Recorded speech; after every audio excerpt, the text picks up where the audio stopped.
It's episode 3 of the Zoom In with Jacinta MaNgobese Zuma podcast. And you all know around about now, you're already waiting for it, you're excited for it. And it's one of those days where you sit back, relax, and listen to one of the conversations that's going to leave you inspired. It's going to leave you wanting to do more for yourself and for the people around you. Why? Because today I bring you someone who is absolutely a powerhouse. And I mean a powerhouse from the business side of things, to the personal life side of things, to the educational side of things, in every single way possible. And it's a great honor to have him join us today. Now you're going to find out more about him, and you're going to find out more about how you can aspire to be, just a little bit close to someone like him, which is, I think we all want that. We all want that. So ladies and gentlemen, let's take this opportunity and welcome onto today's podcast, uManzini Zungu, the one and only Mr. Sandile Zungu. The man himself joins us today. Yeah. Hello, Manzini. Thank you, MaNgobese Zuma. Yeah, Nkosi yami. Asimsize Nkosi yami, inkomo zakhe naye siyibale in. Ziyasebenza manje.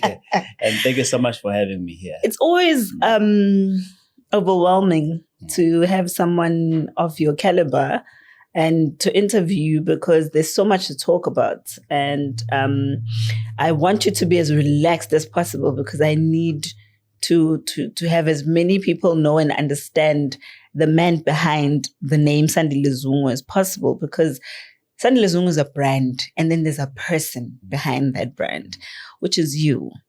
Now you've come a long way, and reading about you, I find it so fascinating, because I think when I get a sense of who you are, ngathi you are one of those children who are always the teacher's pets, number one in class, doing all of those things. Am I correct? For as long as I can remember myself in academia, I was one of the better performers. And maybe that provided a lot of comfort to my teachers. He is a fast learner. Can't you emulate him and follow his example? So maybe you're describing me as a potential pet of teachers. Yeah, maybe. But I was among the naughtiest in class.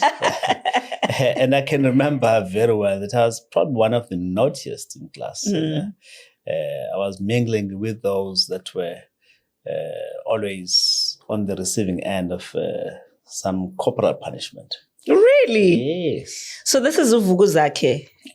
From Mafuzela Lower Primary School, BM Lazi, to Mafumbuga. Okay.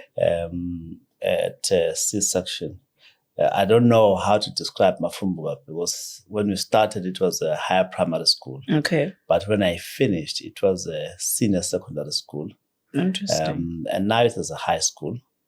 But then I spent 6 years there, from 1976 to 1981. Because each time I was completing, they extended the final year to standard year. So I spent 6 years. So if you look at my experience in those schools, yes, I was one of the top performers, but also I was mischievous in many ways, and I was not one of those EG. And how do you then end up at Hilton College? Again, when I was at Vuzake, I get a scholarship to do engineering. And the scholarship was offered by Shell. You remember, those were the days of apartheid. Yeah. And they reasoned that students from African schools needed to transition smoothly to the universities of the ilk of UCT. Sure. And so the best was to take us to a private school. Hilton College, where we'll do post-matric. At post-matric, we were studying through UNISA, but lectured at school. We were doing Oxford English, but lectured at school. So it was a nice year to transition, to actually realize that where I come from is an area of massive disadvantage. Sure. And where I was headed was an area of excitement. Needed to land softly and to be managed as I transitioned. So I think that year of post-matric was an exceptionally good year. Oh. But that's how I ended up at UCT doing engineering through a year at Hilton College. Interesting that you're saying that period was a period of transition, because I can imagine moving from Umlazi to Hilton. That's like 50 steps up, if I can put it that way. I know it might sound like a bit of a hyperbole, but it does seem like something that's a huge thing for umfana wasemlazi. How was the transition for you? It was an earth-shattering transition. I could have handled it or failed to handle it, but I did. There were things that were just obvious. You go to, a canteen, what do you call it, a dining hall. Yeah. And there's plenty on offer. Wow. There was a sausage every day. There was baked beans. There was bacon. There was grilled tomato. You name it. And I was accustomed to waking up on a slice of bread. And I was accustomed to washing it down with tea. And here was orange juice, guava juice, and I could down a whole glass of milk. Just those basic things. An area of want transitioning to an era of massive abundance. Sure. Some people just fail to adapt to the transition, and I got to as a sixth former, I had my own room. I couldn't believe this. It was the first time I had a room to myself. Yeah. Growing up in a four-roomed house, I always had at least one of my siblings in the room. And at West, I had, put it in inverted commas, I had cousins and other people in the room at all times. So here I was, lock my room and say, it's my space. So I appreciated that, materially, things were different. But there's one thing that was, common, the soul. Where I came from, the soul of being an African child from a proper African home was to be consistent. And I knew that was my salvation, my strength, my comfort, and my fort, as it were. And so I said, okay, I'm going to carry this. I'm going to define myself as an African child, irrespective of the material conditions I found myself in. There were things that I was not going to lose. And so even at Hilton College, I maintained that I'm a child born of a village called Umlazi. Wow. I'm not going to lose that. And quite honestly, even today, I define myself as Umfana wasemlazi. Yeah, I've seen the amount of work that you do, even with your former high schools, and that's really, really remarkable. But I want to touch base a bit on something that I think a lot of us take for granted, being a young boy and having to move, and now there's white people at a time where white people are, feared. They are elites. They are, don't touch me, don't come near me. How do they receive you, and how do you, let me use the word transition into life with white people? There's one way I could describe myself. Initially, that description was imposed on me by my lecturer at UCT some years later. He says, Sandile Zungu doesn't carry a chip on his shoulder. I've never wanted to be defined by adversity. I've always been very comfortable under my own skin. And so when I got to Hilton College, I was very open-minded. Yeah. Yes, these people belong to, call it an oppressor group.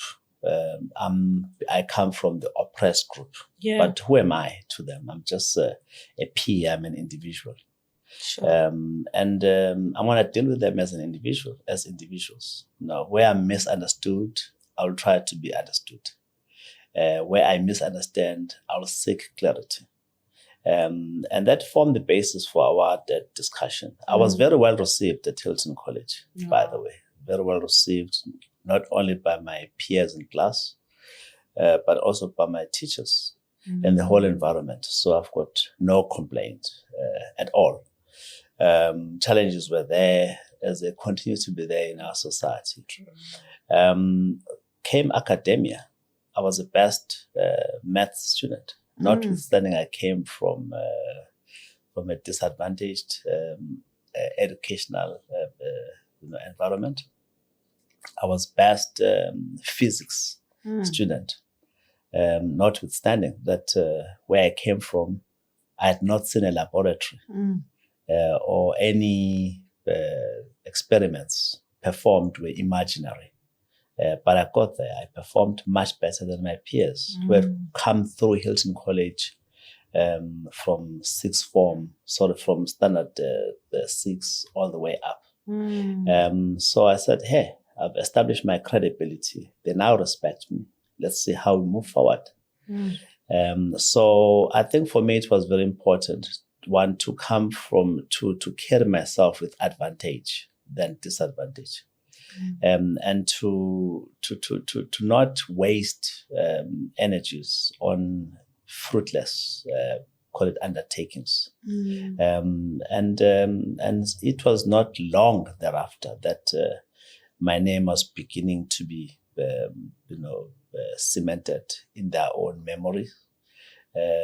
I began to engrave my name, in the institution called Hilton College. And I think I'm remembered even now. Yeah. So when did you realize it was no man, he's staying? Did that ever occur to you? Was there a moment, or did you just grow up it being so normal that you didn't even realize that there was something different about you? There are much cleverer people than me. Well, I know this is you. You've been modest about this thing. But I mean, being the cleverest student at Hilton College in physics and maths is really not anything that anyone can say that they've done in their lives.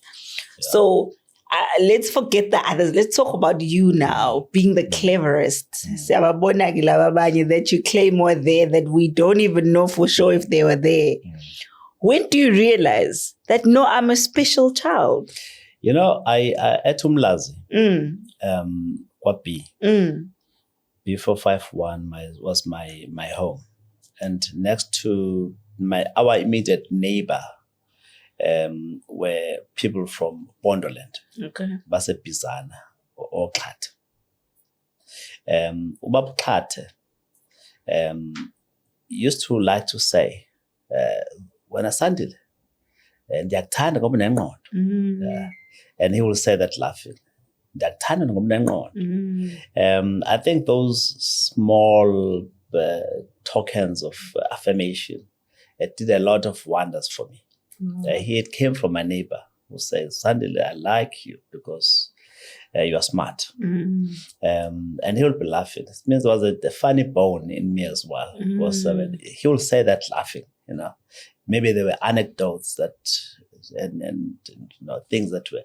So in a way, on reflection, I got a sense that people around me appreciated me for thinking differently, for acting differently. And when it came to school, I applied myself. Nothing came in easy. I became one of the best math students because came weekends. I went to Vukuzakhe to do past exams and to teach my other colleagues and to be taught by people who were senior to me. So I always wanted to, I always knew that practice makes perfect. There's nothing like naturally smart that does not need any nurturing. So all the way to university, I knew that, I needed to nurture and to harness this God-given talent. And I still maintain, even in soccer, for example, I always tell guys, practice makes perfect. Ronaldo is not who he is because he was born like that. Yes, of course, but he stays, he trains, he nurtures that talent. So is Messi. You see, that's the example I was waiting for. That's the one, Messi. Yeah. So in a way, I think going back to the issue of when did I realize, there are many episodes in life where I've realized that maybe I grasp concepts more readily than others, and there are areas where I need to put more effort to be at the same level as others. But I don't carry that. To be honest, I subscribe to the mantra that says hard work pays its dues. It's not like in my mantra, there's no smart work. There's hard work. I see. And so that you need to be smart is an exercise, is a tactic than a principle. And interestingly, since you're talking about maths and science, we do have a crisis at the moment as a country. It seems like we're getting less and less Sandile Zungus coming out, and some are blaming it on the education system in the country, while others are saying maybe there's something that we as parents are not doing right. Iy'ngane mhlampe zinabazali who drink too much, etc., etc. What are your thoughts? What's happening? Why are there no more, or why is it not getting better? The maths and science in the country is actually on a decline. Let me talk about myself. My parents didn't do much more than just creating an environment that allowed me to thrive. My father, my mom never helped me, not once that I can remember, with homework. So I think that the parents of today can be spared of any further criticism from that point of view. But my father will sacrifice his last cent of beer money to make sure that I went for extra lessons at the University of Natal. And he demonstrated that on a few occasions where I catch him on his way out of home. Said, Dad, I need some pocket money. I'm going to University of Natal for extra maths and science. I said, okay, here's a 2 rands note. And then he goes back home to his bedroom to get money for beer for that money one day. So I think our parents, the parents of today, need to create that environment where their kids can, thrive academically. And they need to protect them from the social ills that may hamper and stand in the way of their academic progress. And we need to resist having a shebeen every second home where drunk people walk in and out and bebanzi ingane zethu. Sure. Those kind of things, my parents protected me from that. They'll make sure on Sundays we go to Sunday school, come back for lunch, and then you can go and play with your friends. 4 o'clock, polish your shoes for school the following day. So they created some kind of a regime, a routine that made me know at all times that I'm under their supervision, and I'm a student, and I've got chores here at home. And then they couldn't help me with maths because they're not mathematicians. They were not too learned to be of much value to me in terms of homework. And I suspect that the demographics of today's parents is not different to that. Yeah. They were working, both of them working people. Maybe a high unemployment rate means that most of today's parents, are really hustling, are having it very tough. And there are other demographics that possibly say today's child has got a huge problem relative to our generation. Child-headed households, single parents, father is there, mom is there, and just managed by the grandparents is possibly more common today than that. So that aside, government needs to think about what society it wants. Yeah. If you look at what the Chinese children are learning at preschool, compare that to us. We see those videos on social media. Mina ngithi bhuti. Whereas, oh no, that's another one. There's a statulo leso. Statulo. Yes. Yeah. So all those things, whereas Chinese children are learning to do coding at an elementary level. They are learning to repair things, to build things.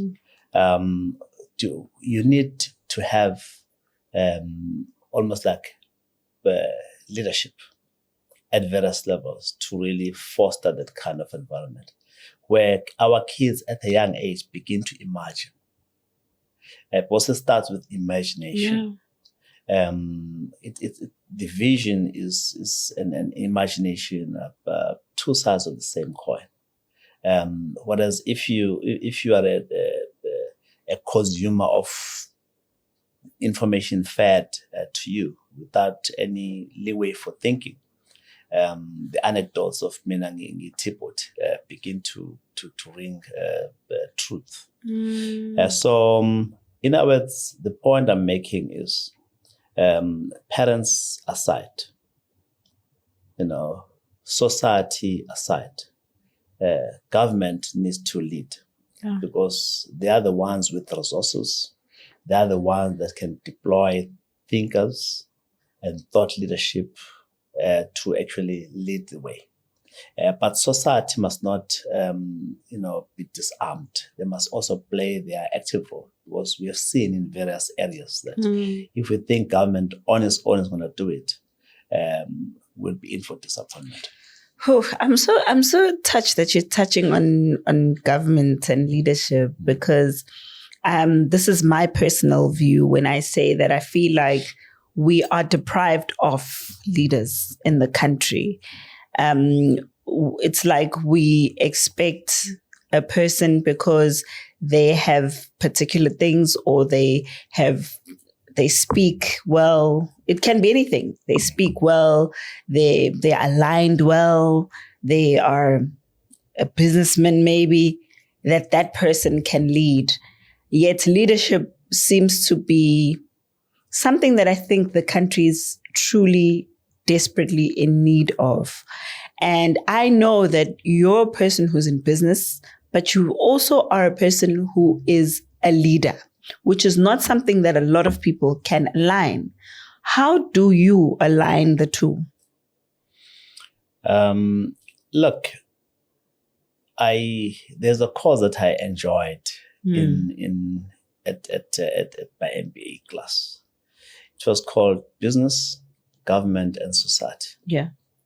It says if you are a business leader, don't shy away from societal leadership issues. If you're in government, don't think yours is about delivering services. Think about the economy. Because your actions or inactions have got a huge impact on the other sphere of government. Similarly, if you're in society, don't underplay your capacity to challenge. Yeah. Because your actions or inactions will have ramifications for the other spheres and endeavors of life. So I carry myself in that fashion that, look, I'm a business person. And I think by God's grace, things have gone well. And there's an expectation that I extend my influence beyond my immediate sphere, where I make money. And increasingly, where my interventions ahead, I discover that there's a gap because government is not fulfilling that role. Maybe for a whole host of reasons. The government doesn't have much money. It's got a lot of money. A lot of it is wasted, by the way. True. And a lot of it is misapplied. But fundamentally, it doesn't have a lot of money. Because if it was, will be number 1 or number 2 or number 3 or number 10 economy. We are not. And so it just shows that, look, we're not a poor economy, but certainly we're not a wealthy nation. So let's put matters in perspective, that government can do so much, but we must also play our part to meet them halfway. So that's the role of leadership, that from the comfort of being in business, I need to assert myself. In the past, we'll wait on the sidelines. Please invite us. Nowadays, we have actually realized that people in politics, for lack of a better word, don't have what it takes to lead us. So we've got to assert ourselves and kick the door open to say, we want to play our part here. Absolutely. So you had run for being part of the leadership in KZN under the banner of the African National Congress. And I honestly need you to be honest with me here. Looking at the way those results turned out, because right now, that team that was assembled, or those leaders that were elected, have fundamentally been dissolved. Mawubuka, the way that things are, do you think they would have turned out better had the people on that day voted differently? I've got no doubt about that. I've got no doubt about it. When one put his hat in the ring, I was not engaging in fly fishing exercise. I knew I could make a difference. And I genuinely wanted to make a difference. The environment I found myself in, I misread it. The ANC that I'd been involved in, remember I was in leadership, branch level, albeit 1992 when I left for Johannesburg. And I kept in touch with the KZN politics to some extent. But I'd become more active in Gauteng and national politics, as it were. So when I wanted to get back into the KZN sphere, some 30 years later, that's now in 2022, the sands had shifted. The ANC of 2022 was hugely different to the ANC of 1992 when I left. And probably I had not realized that until I got into the space. And I discovered, this is a mess. It's a mess. But let me just go through the motions and go through the entire process. And I realized that they were just not ready to be led by people like myself. They were not ready to appreciate that they're in deep, deep, deep trouble. And they were suspicious of people like myself, deeply suspicious. And so Manzini, I don't want to let you go too far, because there's something that you're saying there, that they're suspicious. What do you think causes those suspicions? Is it because you're someone who's established themselves and they want someone from the branch level up? Or do you think it's more of a thing of, we want someone we can trust who's going to be able to easily speak our language? Look, the impression I got was that, they will view me as independent. I won't do what they want me to do. I'll stand in the way of the feeding frenzy. And I'll possibly not kowtow to the demands.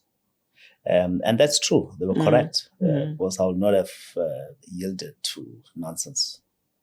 And I made it very clear that mine is primarily to clean up this organization.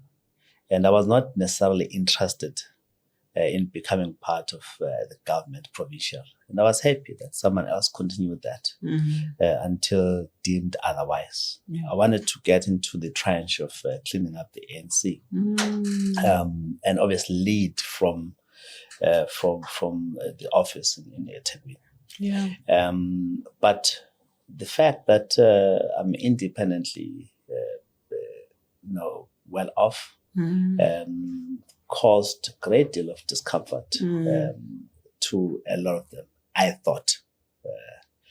And the fact that, the sort of things they were saying is that, where have I been in the last 30 years?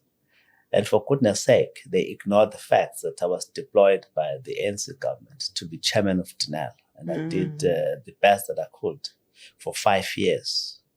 And variously I was deployed in other capacities, either to lead the Black Business Council, to have organized business as a counter lever to big white business. And I did my damnedest best under the circumstances.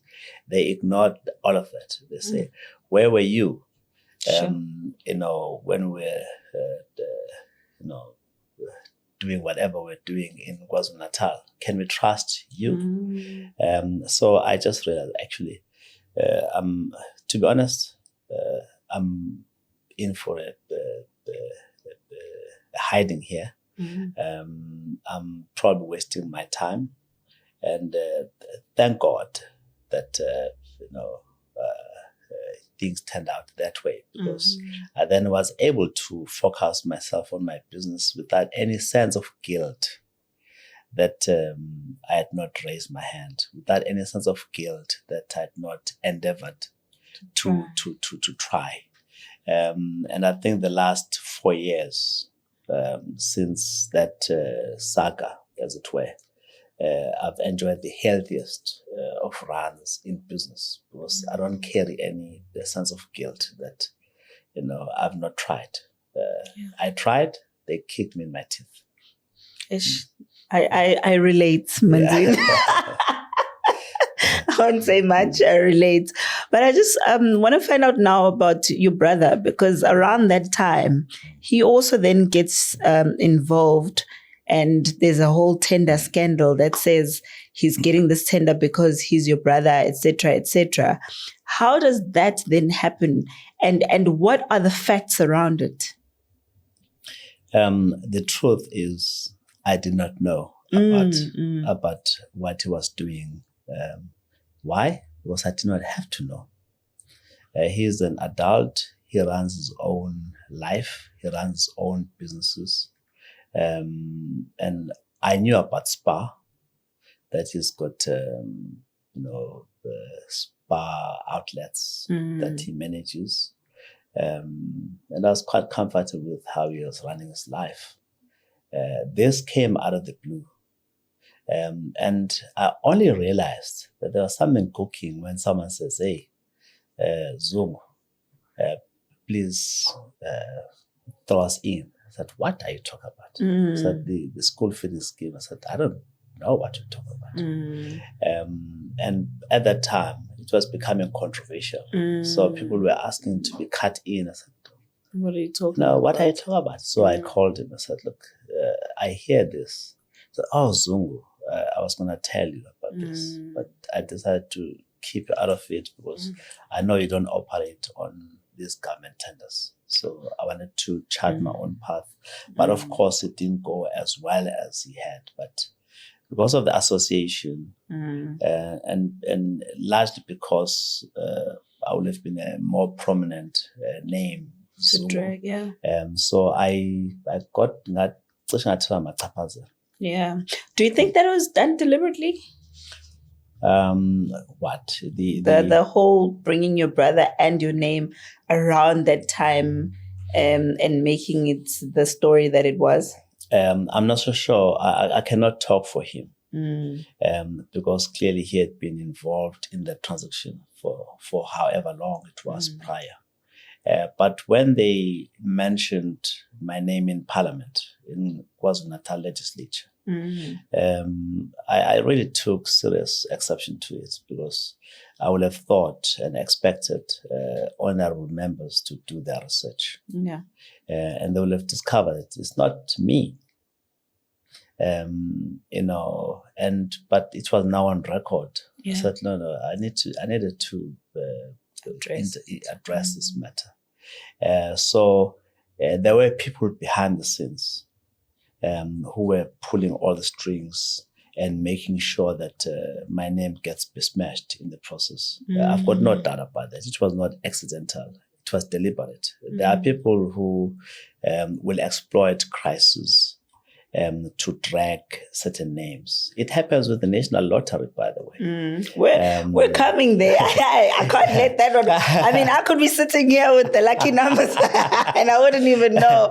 But before I let us get there, I just want to find out, are you still a member of the ANC?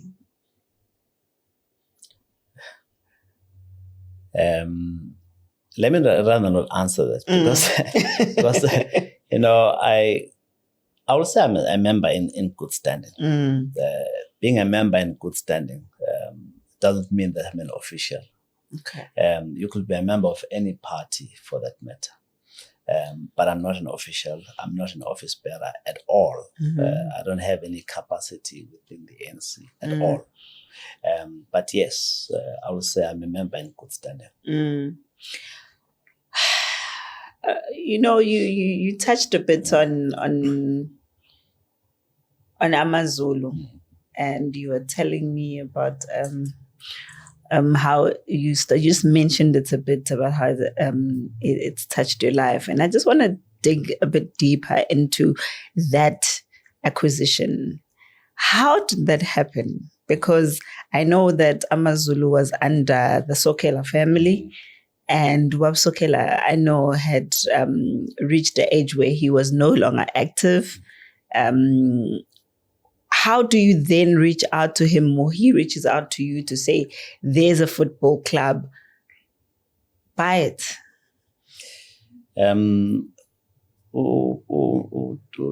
Dr. Patrick Sokela and I were parents to girls who were in the same res at UCT. Oh, okay. At Fuller, not Soma, apology. Yeah, Baxter. Oh, that's Snare. Yeah, Snare. Okay. Snare and Sokela's daughter were at university around the same time. So I met him then. It must have been 2000, maybe 6 or 7. And they had just bought into AmaZulu. I grew up as an ardent Orlando Pirates. I know this. I was in the diehard. That's the one thing we had in common. That and also that you're Catholic. Salvation Army. Salvation Army. But my late wife was Catholic. Yes, I know it through your wife. Yes. Uzodwa. Yes, that's right. Yes. And so I said to him, look, Sokela, I've got a very soft spot for AmaZulu. Because all my family elders supported AmaZulu. And when AmaZulu does well, I feel good about it. And when they perform badly, I know the happiness index in my own homestead and neighborhood suffers. Yeah. So congratulations. And I said to him, if you want partners, please talk. And long before ultimately affected the transaction. That was 2006 or 2007, if I'm not mistaken. Fast forward to 2019 or 2020, during the early days of COVID, before COVID, it must have been January, February. I met him at the airport in Johannesburg, and we're in the same plane going back to Devon. And so I said, Mshazi, how is the team going? I said, hey, Zungu, my health has suffered. I'm quoting him verbatim, said, my health has suffered. I'm ready to transact if you're still on the same wavelength. I said, I'm glad you remembered. I said, yeah, no, I've always kept that at the back of my mind, that Zungu, and I've watched you grow. And I said, no, maybe he's in a position to can transact. I said, I'm ready to transact. And so in the queue, we discussed, said, just let's cut through the bullshit. How much do you think it will be worth? And he quotes me an astronomical number. Okay, I said, we can't talk. So I happened to know other people who were in these circles with him. I said, hey, Mr. Sokela, Dr. Sokela sends me obscene numbers. I said, no, maybe you misunderstood him. Indeed, his speech was a bit blurry. Okay. So, and ultimately, the team goes into what's called, during COVID, where they were playing behind empty stadium, bubble.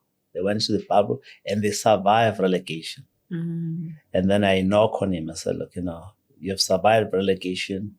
I want to do the deal now. Long story short, on the 2nd of October, we took ownership of the team. And I had to obviously go and talk to Dr. Khoza. Said, Katine, I'm on the verge of doing a deal.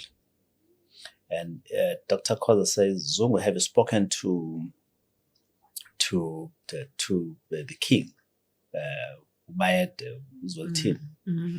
I said, no, I haven't actually. I said, no, I advise you to go and talk to him because his blessings will be critical. Yes. So before you go further, so I went to Ngangezwelakhe, and I introduced the subject to him. And he smiles from ear to ear. And that actually encouraged me. Wow. And he says, Zungu, go for it. We need someone like yourself at the helm of this organization.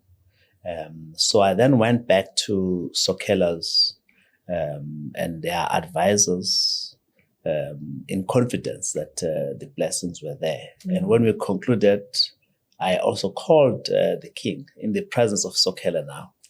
And I said, look, it's a very healthy willing seller, willing buyer relationship. That was also critical to him. That don't do anything hostile. The Sokelas are important to me, and they've been very good to Usuthu.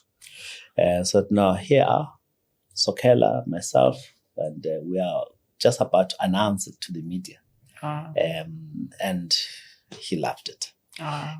So that's how the transaction was concluded. And you've taken AmaZulu to new levels. We've seen you buy players. We've seen you let go of players. We've seen, Jay, that you have big plans for the team. But more than anything, I think one of the most beautiful things you did was to let your daughter lead. What led to that decision, and why your daughter? Because I know you've got sons as well. Okay, maybe let's start with, have I done great things? This is where, I and the truth tend to You don't think so? No, this is where, look, I always tell everyone who cares to listen that I will have done well when we lift a trophy. When we lift a trophy, when we win the league, But I think, you can't be putting that much pressure on yourself, given the fact that there's big teams that haven't won the league in years, because there's this one team that keeps on standing there. Lord knows why. That's correct. Look, I'm not being too hard on myself. And by the way, I am aware that since we came on board, AmaZulu has not participated in playoffs. AmaZulu has not been a subject of relegation. Yeah. Since we came on board, in three out of 5 seasons, we're in the top 8. Yes. Since we came on board, we played in Africa, in CAF Champions League for the first time since our founding. We've played in the final of MTN 8 for the first time since 1976. So why do you not want me to say great things? That's exactly my point. I'm just saying that, yes, we've done, and even the brand of AmaZulu is now considered as one of the strongest brands. Absolutely. There's no question about it. But, the worst thing for any leader is to, celebrate, mediocrity. Is to overhype, mediocrity. So I'm hard on myself because I've set myself a target that by the time we reach our centenary, which is 2032, we must have at least lifted a cup or 2. Yeah. We must have at least won the league once. Okay. We're gonna do it. Yeah. And so that's about our endeavors to succeed and to live this brand. Going back to your question, why my daughter? Look, I've done what I need to do in educating my children because we believe in education. My daughter, is a business science graduate from UCT in marketing. She has an MBA from a business school in Spain. She has the requisite skills to lead. Yeah. She may not have the requisite experience to lead everywhere or anywhere, because it takes more than just that degree to can lead. That notwithstanding, when she said, "Dad, I love this environment. I'd like to, make a contribution to take this brand to the high level, to make this organization as professional as it can be." I said, "No, it's fine. Let's give you a chance." So she's come on board, and she has come of age. She has done the best that she can. Resources are limitations within AmaZulu. That's a mitigating factor in terms of what she would have wanted to do by now. But I'm very happy with the effort she has put in. I'm very happy with the achievements that she has under her belt, as it were. So I'm very happy with that. My boy, Mfundo, who is just immediately younger than her, he spends all his time, by and large, at the holding company, Zungu Investments Company. He is more of a corporate finance person. He's a deal maker, deal structurer. The little he spends, of time he spends within the club is in the development ranks, the under 13s up to under 19. That's where his fingerprints are. I thought you'd say it's because Snare was so amazing at hockey and sports in school. Anyways, I also want to highlight the AmaZulu Academy, which has always been known as an academy that produces one of the best players, some of the best players the country has.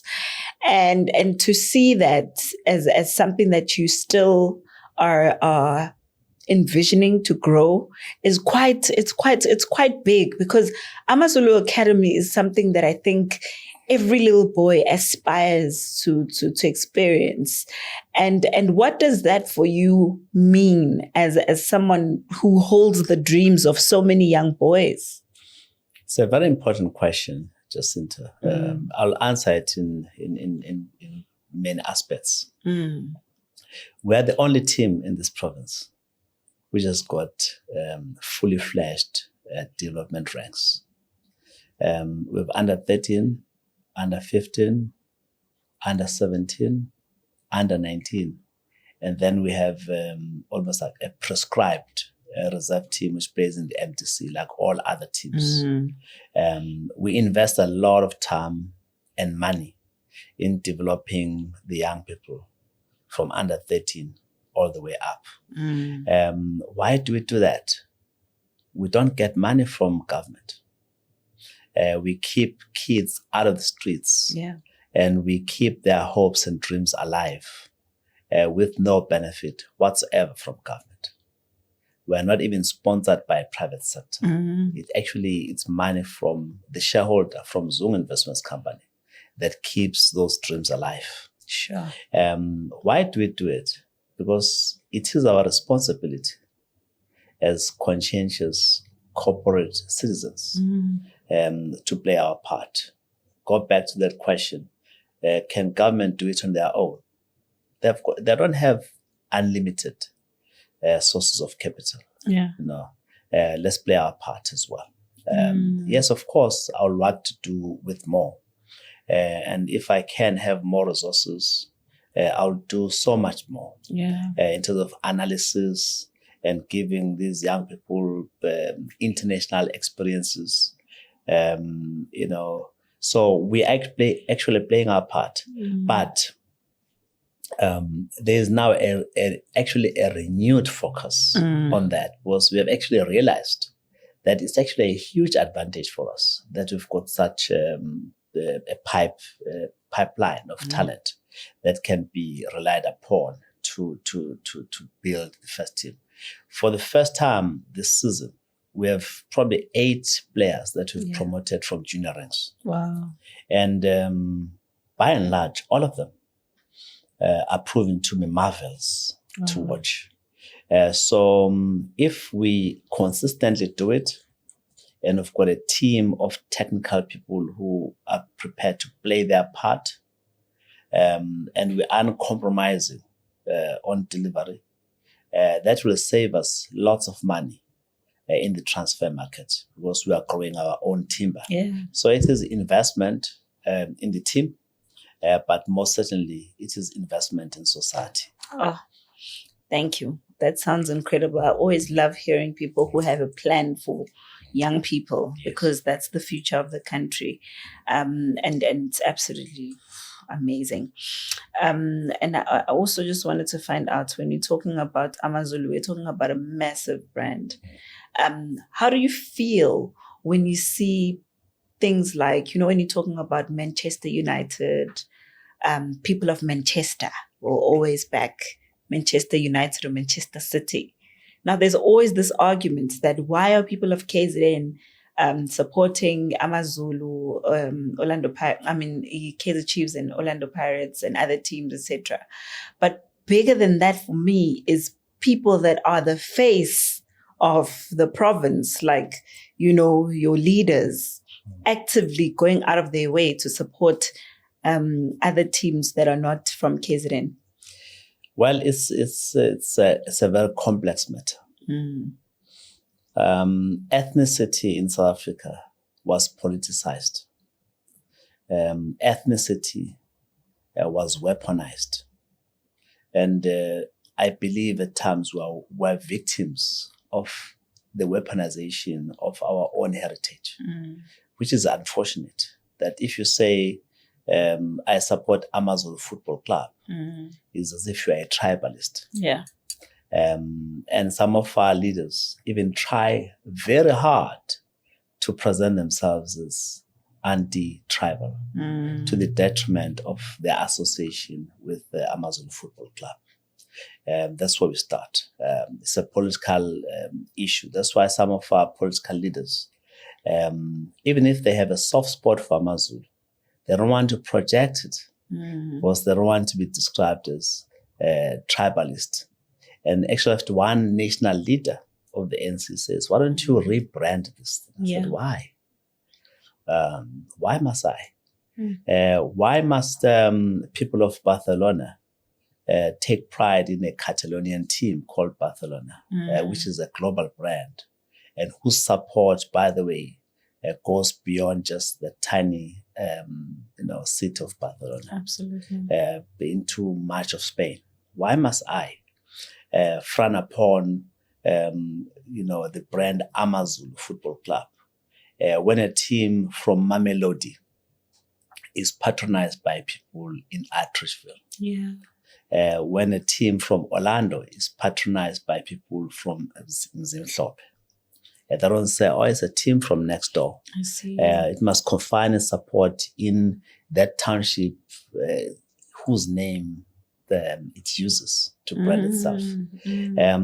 We are victims as AmaZulu of all sorts of, call it thoughts, which we have to defend ourselves from time to time.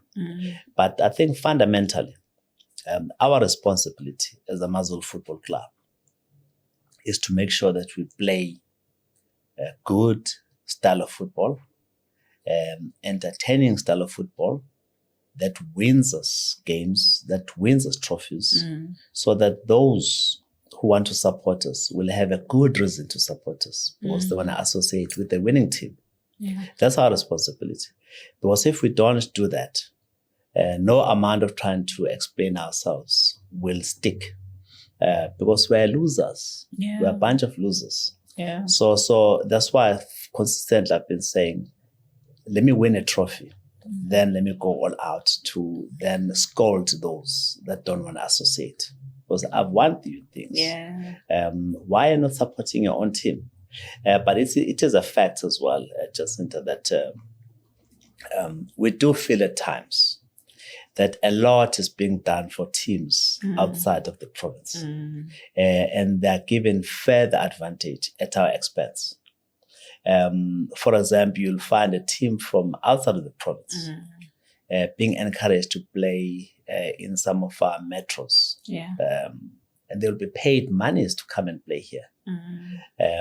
But when we play here, we're expected to pay for the venue.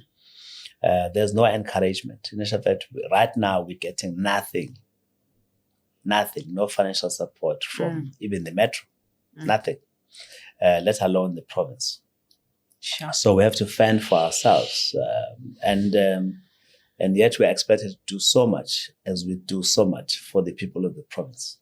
But it's strange that you're saying you're not getting any funding when there's currently a matter in court regarding a team that got quite a lot of money from a certain municipality.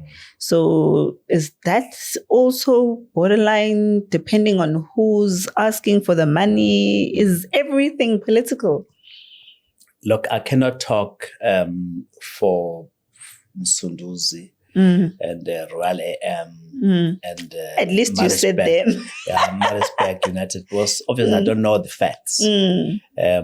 But I can tell you that it was very critical, in my opinion, for a municipality like Msunduzi to encourage a team in the PSL to consider them as a base and to do something to encourage them.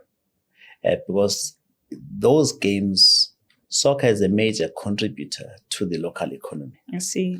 And do something. And if that money will have assisted that team to then obviously compete in the transfer market, possibly it was the right thing. As to how it was done, I cannot comment. Yeah. But certainly the kind of support that we need as the top flight teams is the province must come to the party. I know for a fact that the province of Eastern Cape, if not the province, at least either Nelson Mandela municipality in Gqeberha, or the one in East London, have, paid Chippa United to have their games there. And that assists them with the running. Was to run a PSL team is very expensive endeavor. And I will suspect the same is being done one way or the other for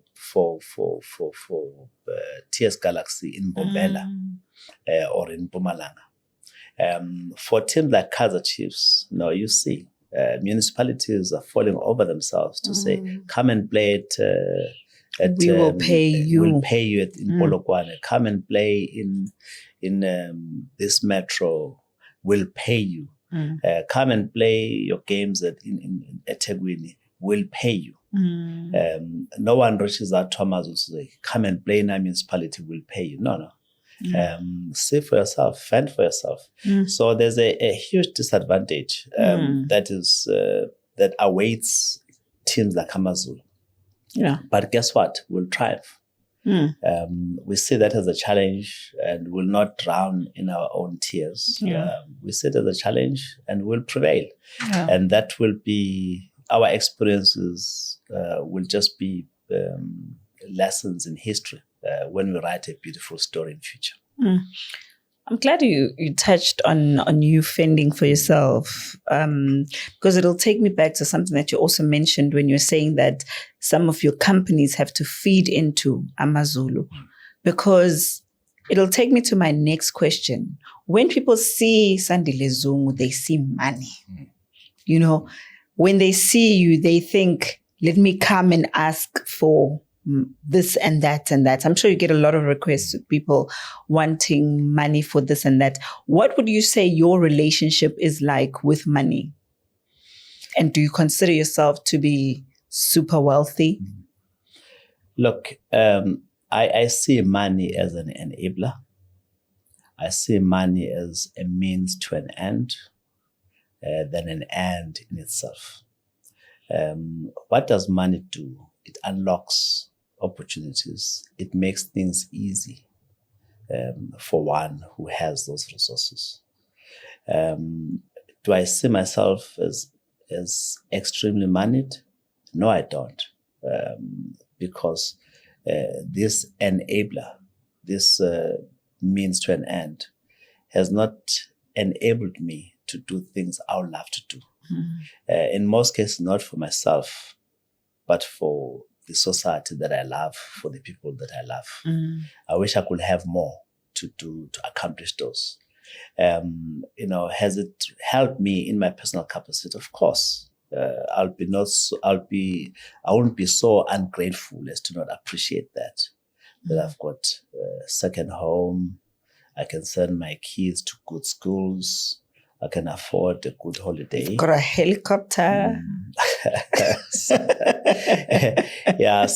things like those are because you can afford them. But my relationship with money, I'm not a slave of money. I'm not a slave of money. I respect money.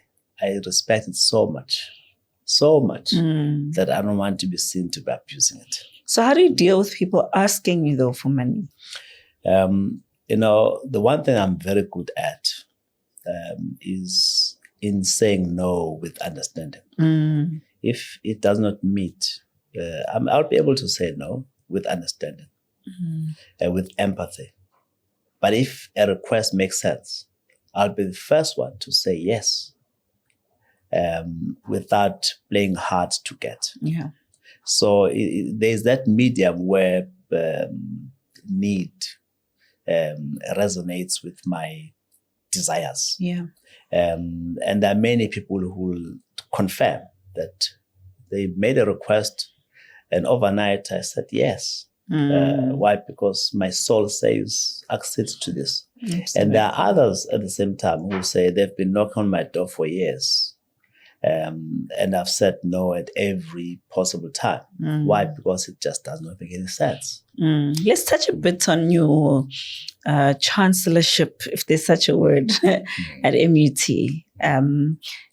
What does that mean to you? Being a chancellor at a university is being the most non-exertive of non-exertives. One may say it's an honorary, ribbon cutting kind of title,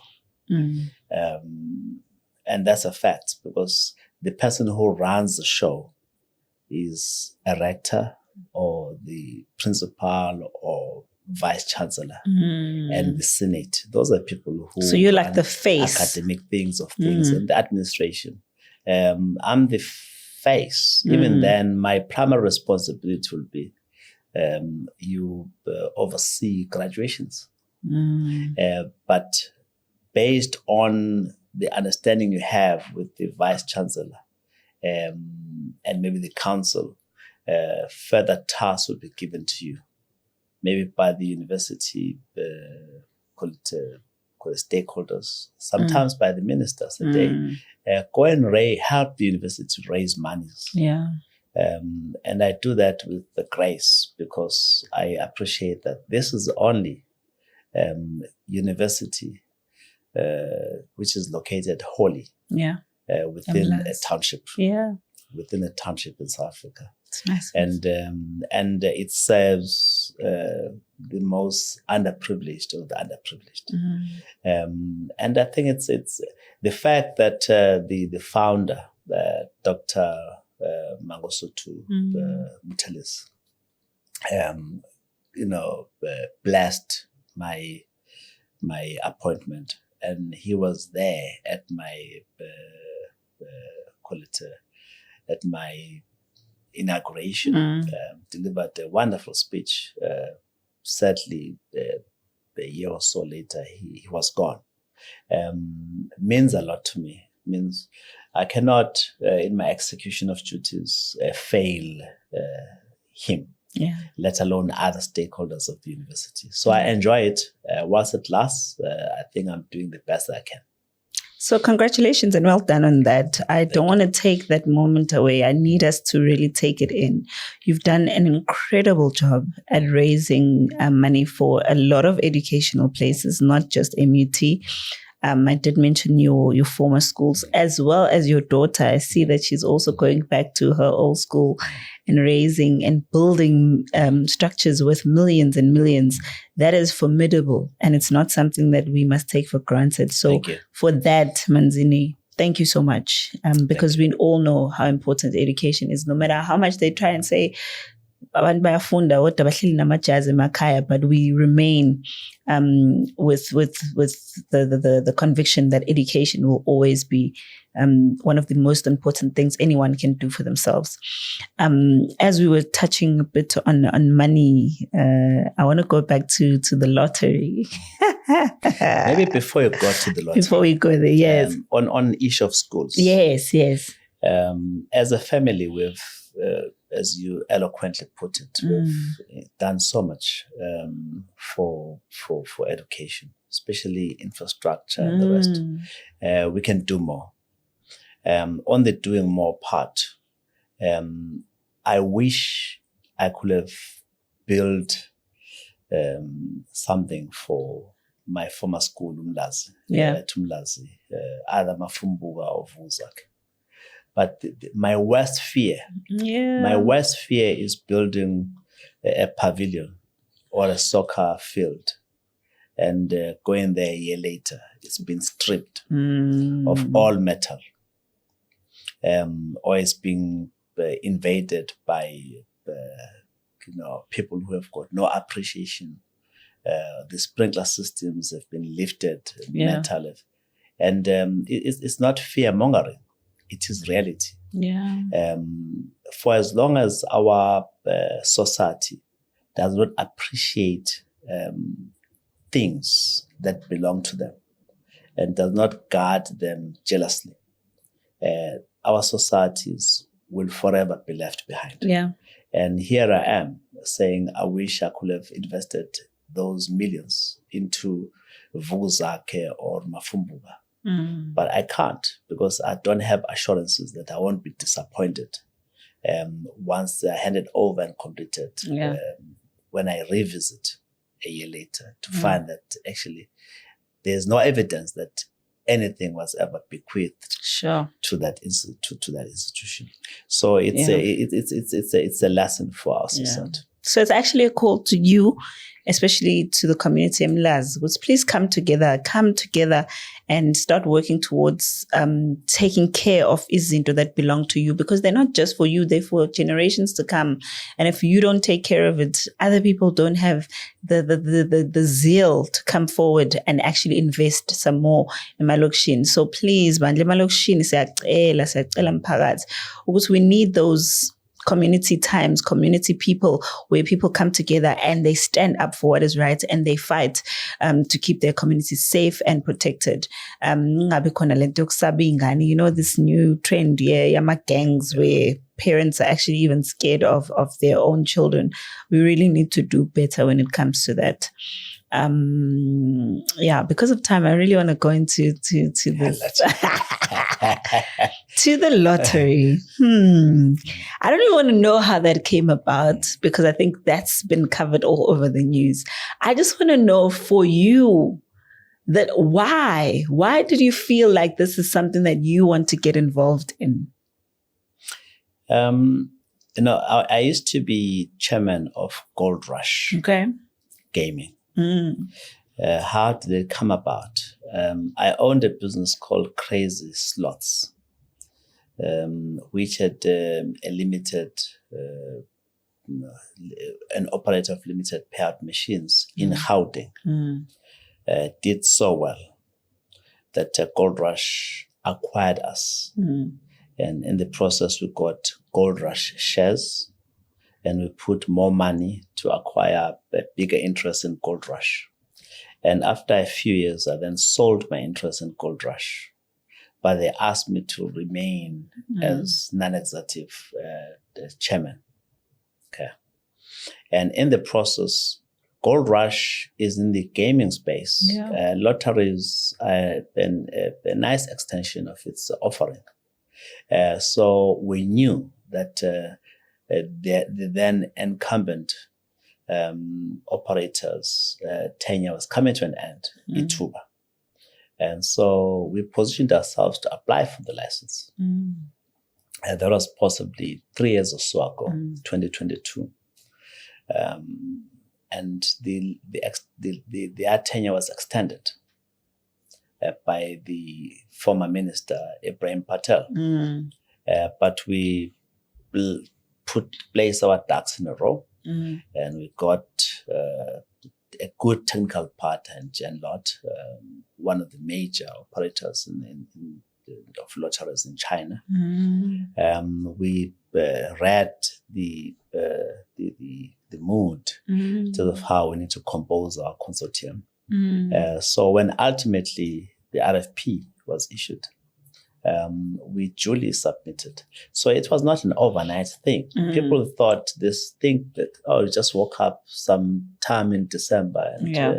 And it happened. We had been working on this thing for the last 3 years. And we put together what we consider to be a very formidable consortium, which on merit alone won the bid.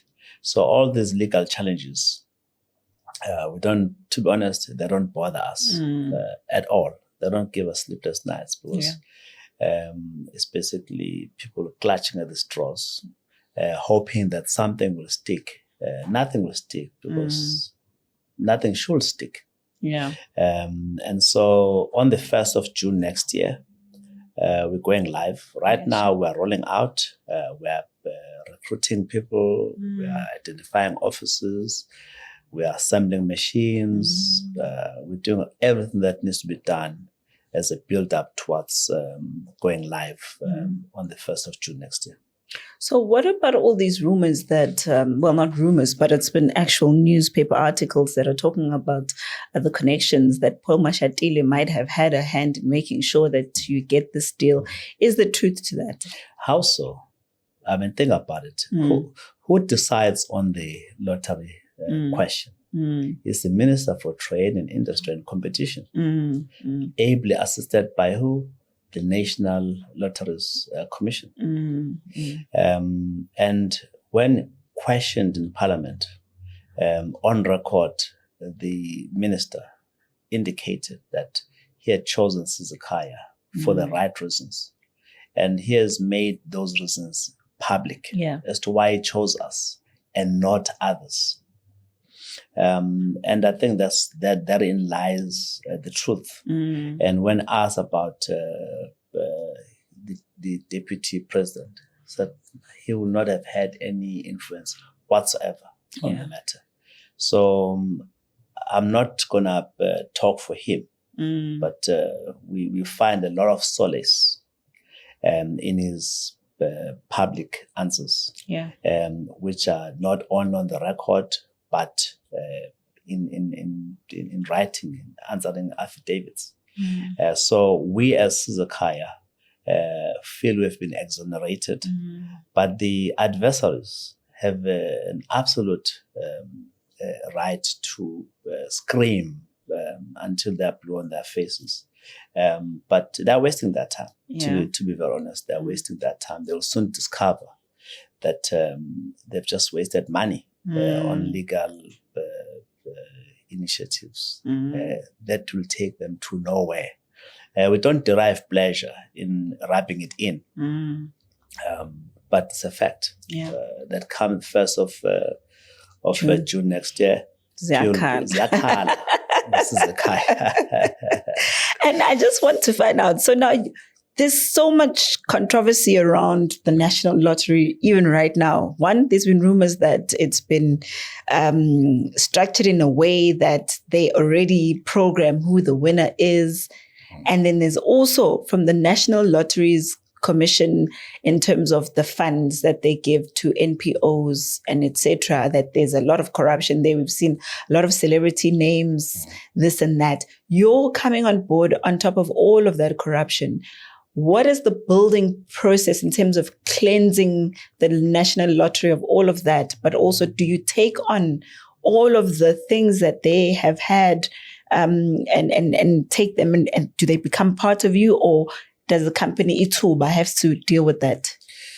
Look, there's a misconception as to where the operator is vis-a-vis all those kind of things.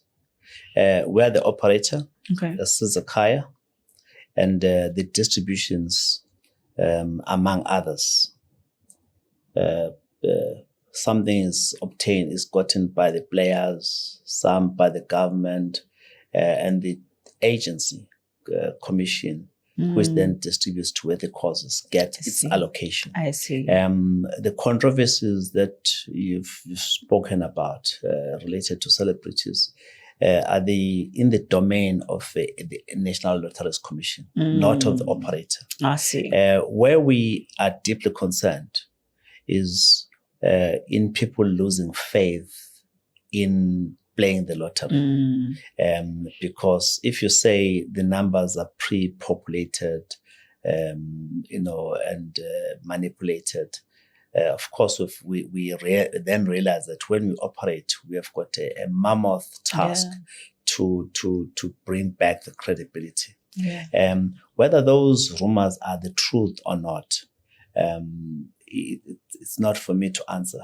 I hope they are not true. The operator, the current operator, cannot stoop so low as to allow such to be true. I really hope, and I believe it's actually just a rumor and nothing else. Before I let you go, because I know I've got time that I need to keep to, because the talking to you has been so it's been like this, I've been so excited. I'm learning at the same time. I'm understanding things that I didn't. And I wish I could keep you here the whole day, but I know you've got companies and people that are waiting for you. But before I let you go, I have to touch on your family life, because for years and years, you were married for 25 years?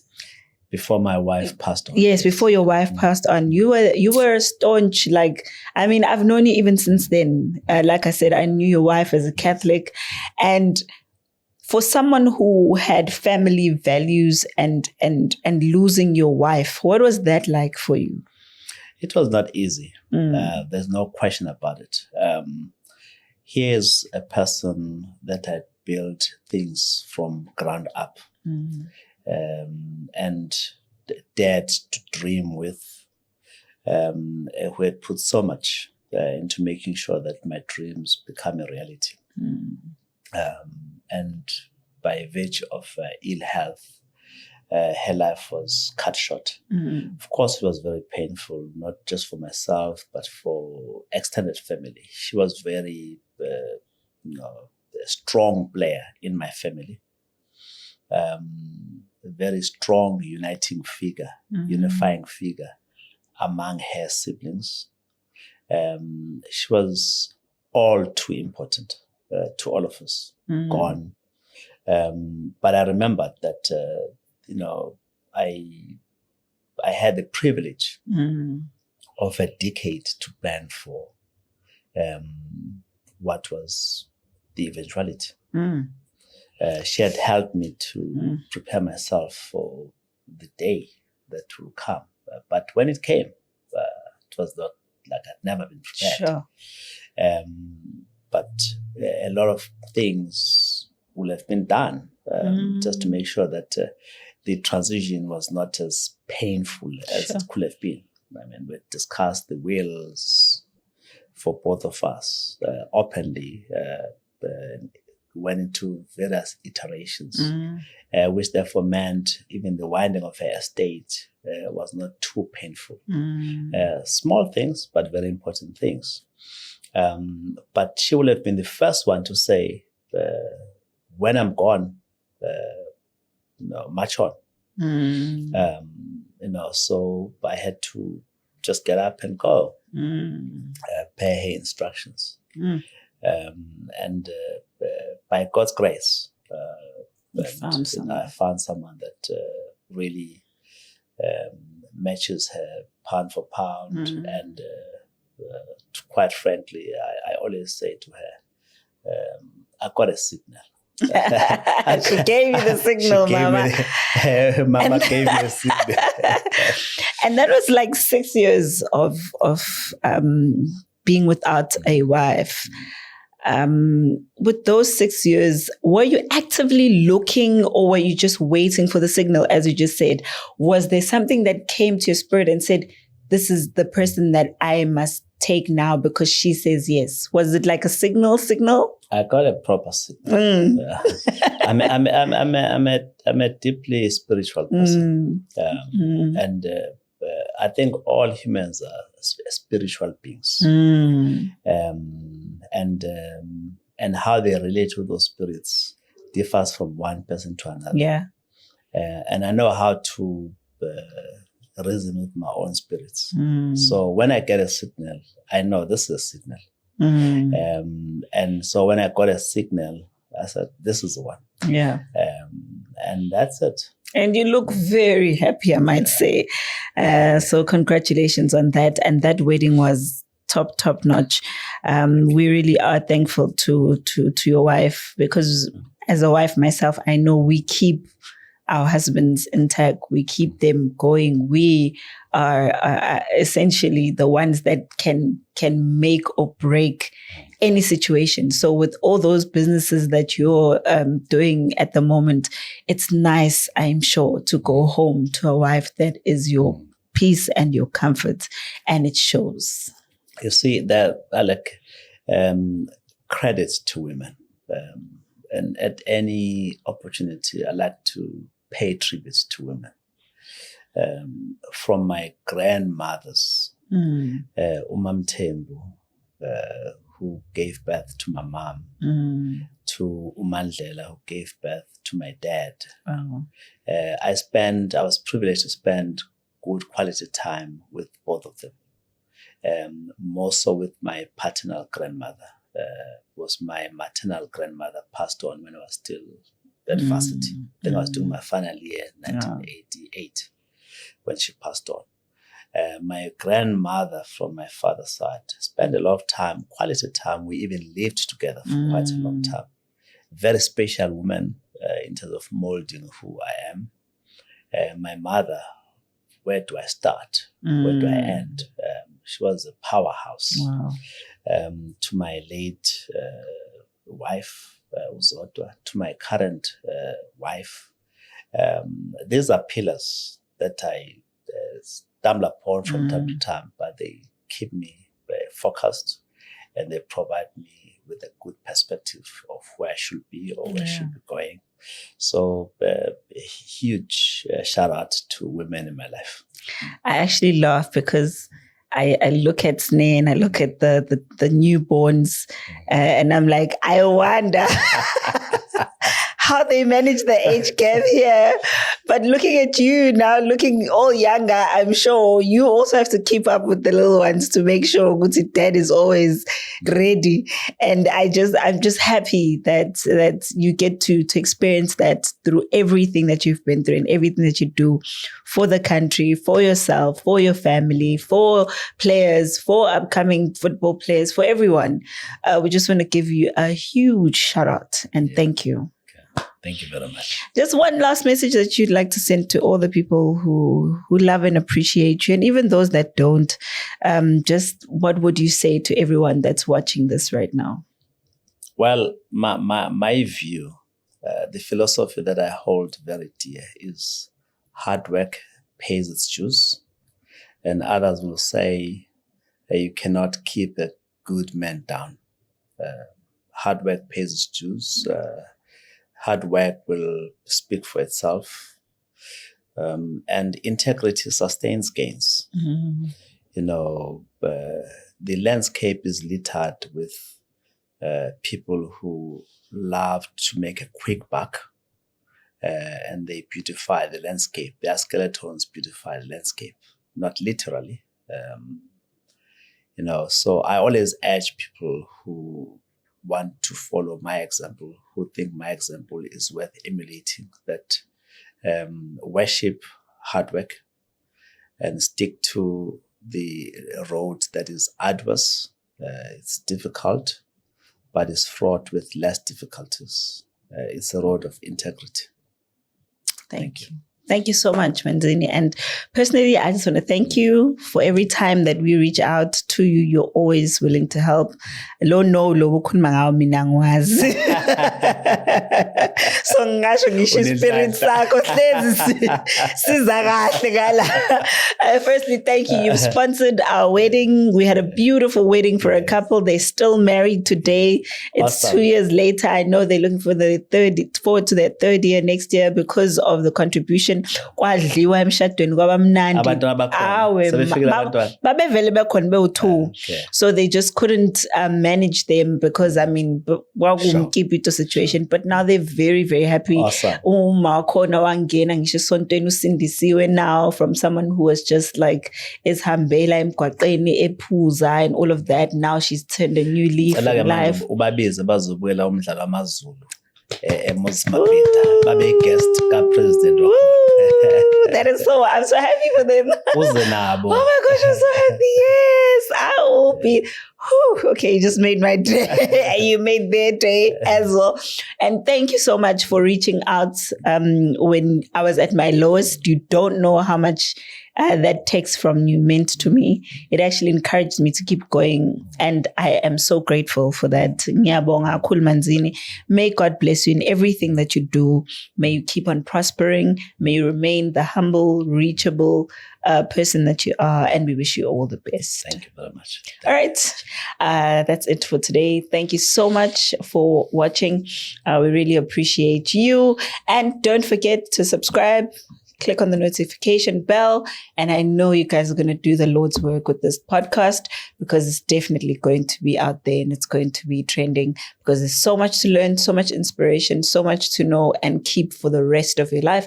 And show it to your children as well so that they can know that eskoleni uyafunda ulalele and you become a Sandile Zungu. That's it for today. Until the next episode. Thank you.